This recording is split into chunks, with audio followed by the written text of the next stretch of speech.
La primera frase dice: la filosofía no se estudia para saber lo que pensaron los hombres, sino para saber de qué modo se da la verdad en las cosas.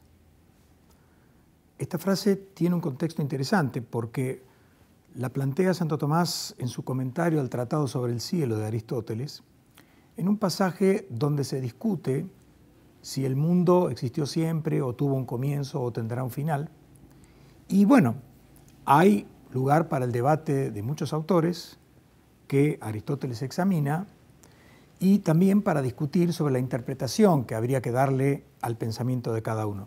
Pero Santo Tomás suspende ese debate diciendo, bueno, pero lo más importante no es tanto lo que ellos pensaron, sino qué es lo que realmente se dan las cosas.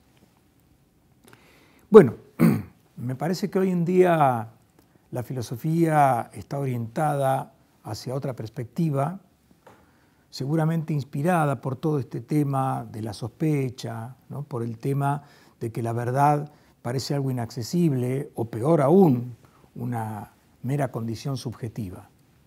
Entonces, bueno, el afán se pone más que nada en tratar de averiguar lo que dijo exactamente cada uno, el análisis del lenguaje, la hermenéutica de los textos, y se deja de lado lo más importante, que es precisamente ese llamado que tenemos al conocimiento de la verdad.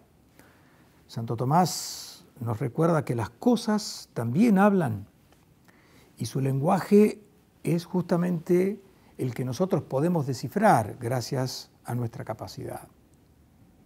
Por eso hay que pensar que justamente la prioridad está en oír lo que las cosas tienen para decirnos y no en acudir inmediatamente a los textos.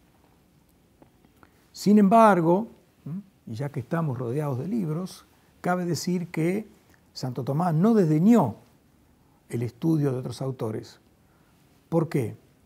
Porque para él la verdad no solamente es algo noble y deseable, sino también algo arduo, algo que no puede resolver la mente de una sola persona.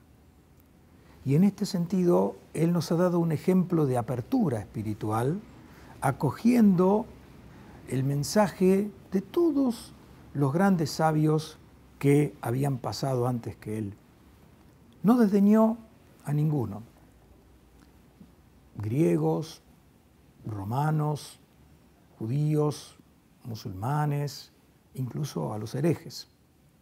A todos les prestó su oído, pero a la vez tuvo un agudo sentido crítico para separar cuidadosamente lo que tenía de verdadero de lo que tenía de falso cada uno de esos autores.